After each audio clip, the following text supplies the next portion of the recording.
दोस्तों, पूरी दुनिया जहां जाने की कोशिश कर रही है वो है चांद। एक के बाद एक, अमेरिका हो, रूस हो, चीन हो या फिर अब भारत, हर देश चांद पर जाना चाहता है। लेकिन आपने कभी सोचा है कि आखिर चंद्रमा की दुनिया कैसी है? चांद पर मिट्टी है या पत्थर, समुद्र है या नदियां, पहाड़ है या मैदान, पानी है या बर्फ? तो चलिए दोस्तों, अगले 10 मिनट में ले चलते हैं आपको चांद के शहर पर। तो चलिए शुरू करते हैं अपने चांद के सफर को। धरती से चांद की दूरी 3,84,000 किलोमीटर है। धरती से चांद तक पहुँचने में सबसे कम समय 4 दिन अमेरिका को लगा है। अगर ये मानकर चलें कि हम अमेरिकी स्पेसक्राफ्ट में बैठकर चांद पर जा रहे हैं तो हमें वहां पहुंचने में 4 दिन का समय लगेगा। 4 दिन बाद हम चांद की जमीन पर होंगे। चांद की जमीन पर उतरने के बाद जो हमें सबसे पहले दिखेगा वो है चांद की जमीन। आपको चांद की जमीन उबड़ खाबड़ नजर आएगी। चांद की जमीन पर हर तरफ आपको दिखेंगे बड़े बड़े होल। जब आप चांद की जमीन पर खड़े होकर ऊपर की तरफ देखेंगे तो आपको हमारा खूबसूरत ग्रह अर्थ नजर आएगा, जिसमें आपको अर्थ साफ साफ अपने एक्सिस पर घूमती नजर आएगी, लेकिन आसमान में सदा उसकी स्थिरता बनाए रखेगी। अर्थात चांद पर खड़े होकर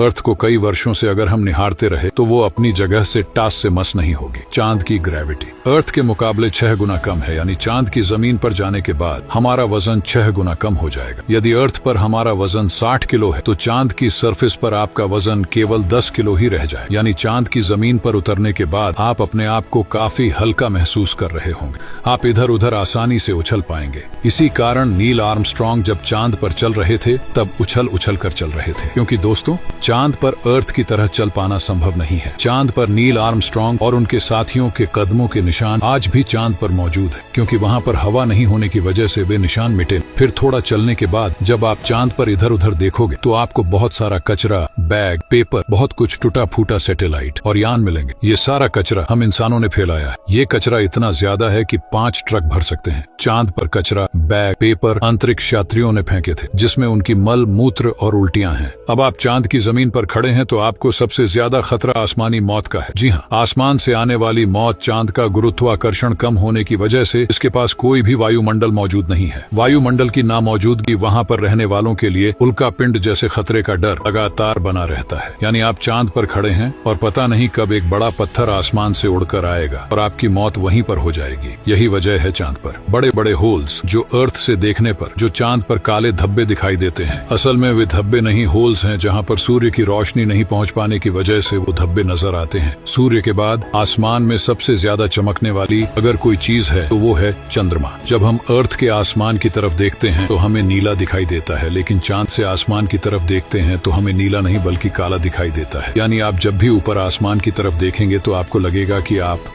काले आसमान की दुनिया में आ गए हैं। अब चांद पर खड़े होकर आप बहुत बोरिंग फील कर रहे हैं। और हाँ, हम मजाक नहीं कर रहे। अमेरिकी अंतरिक्ष एजेंसी नासा ने वर्ल्ड रिकॉर्ड में अपना नाम दर्ज करवाते हुए चांद पर वाईफाई की सुविधा उपलब्ध करा दी है, जो कि 19 MBPS तक इंटरनेट स्पीड देता है। यानी आप आराम से चांद पर इंटरनेट चलाकर अपना एंटरटेनमेंट कर सकते हैं। अब आपका मन कर रहा है इंटरनेट तो बहुत हुआ, अब चांद से मैं अर्थ पर अपने घर फोन करके बात करते हैं। आपने फोन मिलाया, फोन लग भी गया, लेकिन ये क्या, आप बोल रहे हैं लेकिन आपकी आवाज मुंह से बाहर नहीं आ रही है। जी हाँ, ये सच है। चांद पर आप कितना भी जोर से चिल्ला लें, आपकी आवाज मुंह से बाहर नहीं आएगी। धरती पर वायु हमेशा हर जगह उपस्थिति रहती है, लेकिन चांद का अपना कोई वायुमंडल नहीं है, इसलिए वहाँ पर ध्वनि तरंगों का संचरण सामान्य रूप से संभव नहीं। यदि आप चांद पर किसी को पुकार कर बुलाना चाहेंगे तो उस तक आपकी आवाज नहीं पहुँच पाएगी। परंतु चांद पर एस्ट्रोनॉट्स प्रेशराइज्ड स्पेस सूट में रहते हैं, जिसमें ऑक्सीजन व नाइट्रोजन भरकर कृत्रिम रूप से वायुमंडलीय दबाव बनाया जाता है। इसलिए वे सूट में बात कर सकते हैं और उसमें लगे माइक्रोफोन की मदद से किसी अन्य व्यक्ति तक भी अपनी बात पहुंचा सकते हैं। इस तरह से चांद पर टेलीफोन के काम करने में तो कोई समस्या नहीं है, लेकिन आपको ध्वनि को अपने मुंह से माइक्रोफोन तक पहुंचाने के लिए किसी माध्यम जैसे वायु की आवश्यकता पड़ेगी, जो कि स्पेस सूट अथवा भविष्य में किसी हैबिटेट में ही संभव है। भविष्य में अगर चांद पर इंसानी बस्ती बनती है तो ये संभव है कि टेलीफोन से चांद पर बात की जा सकती है, लेकिन चंद्रमा से अर्थ तक सिग्नल पहुंचने में लगभग 1.27 सेकंड का समय लगता है। इसलिए अर्थ से संपर्क के दौरान आपको रुक रुक कर बात करनी पड़ेगी। अब चांद पर हमको रहना है तो अब बात करते हैं चांद पर दिन और रात के बारे में। चांद को अर्थ का एक चक्कर लगाने में 27.3 डेज लग जाते हैं और अपने अक्ष पर भी एक चक्कर लगाने में इतना ही टाइम लगता है। यही वजह है कि चांद पर हमें एक बार में एक ही भाग दिखता है, दूसरा भाग छिपा रहता है। वही चांद पर एक दिन करीब 14 दिन का होता है। रात भी इतनी ही लंबी होती है, लिहाजा चांद की सतह पर मौजूद वस्तुओं पर रात और दिन का बहुत ज्यादा असर होता है। रात में चांद का तापमान लगभग -153 डिग्री तक गिर जाता है, जबकि दिन में तापमान 180 डिग्री सेल्सियस तक बढ़ जाता है। फिर चांद के अलग अलग हिस्सों की स्थितियां भी अलग अलग होती हैं। माना जाता है कि चांद का साउथ पोल ज्यादा ठंडा होता है। रात तो वहाँ पर इतनी ठंडी होती है कि अर्थ का कोई भी मनुष्य शायद ही उन हालात में रह पाए। बस्तियां बनाने की कल्पना तो दूर की बात है। अगर वैज्ञानिकों की माने तो चांद के साउथ पोल पर दिन में भी तापमान ज्यादा गर्म नहीं होता है, लेकिन रातें बहुत ही ठंडी होती है। समय गुजरने के साथ ही ये गिरता है और बर्फ जमने लगती है, जो कि यहाँ इस जगह में रहने की स्थितियों को और भी भयानक बना देती है। इन्हीं भयानक स्थितियों के चलते चांद पर अब तक जितने भी मिशन गए हैं वो सब उत्तरी इलाकों में गए हैं। रात में हमें जो चांद चमकता हुआ नजर आता है, लेकिन आपको जानकर काफी हैरानी होगी कि चांद की अपनी खुद की कोई रोशनी नहीं है। जो चांद पर रोशनी नजर आती है वो सूरज से आने वाली रोशनी का रिफ्लेक्शन है। यानी हमें सूरज रोशनी देना बंद कर दे तो चांद हमें कभी नजर नहीं आएगा। चांद अर्थ के चारों तरफ घूमते वक्त अपना एक ही हिस्सा अर्थ के सामने रखने के कारण चांद का दूसरा हिस्सा आज तक अर्थ के किसी भी मनुष्य ने नहीं देखा है। दोस्तों, चांद पर मौसम नहीं पाए जाते हैं क्योंकि परिक्रमा के दौरान चांद अपनी धुरी पर सिर्फ 1.54 डिग्री तक तिरछा होता है, जबकि अर्थ 23.44 डिग्री तक झुकी होती है। इस वजह से दो बातें होती हैं। एक ये है कि चांद पर अर्थ की तरह मौसम नहीं बदलते हैं, और दूसरी बात ये है कि चांद के ध्रुवों पर कई ऐसे इलाके हैं जहां कभी सूरज की रोशनी या किरणें पहुंच ही नहीं पाती हैं। यानी घूमते हुए अगर आप चांद के इन इलाकों में पहुंच गए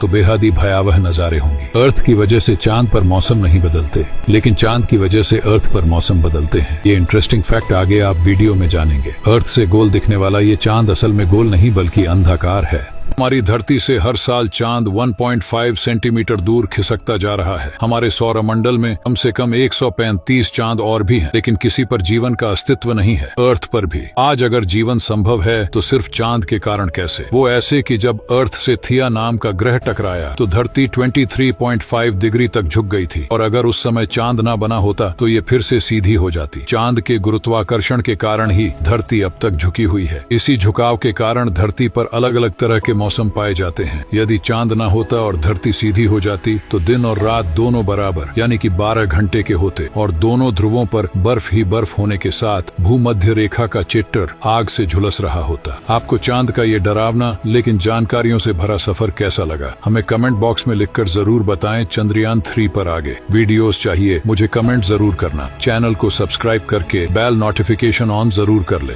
जल्द मिलेंगे ऐसी ही इंफॉर्मेटिव वीडियो के साथ। तब तक के लिए बाय बाय। जय हिंद।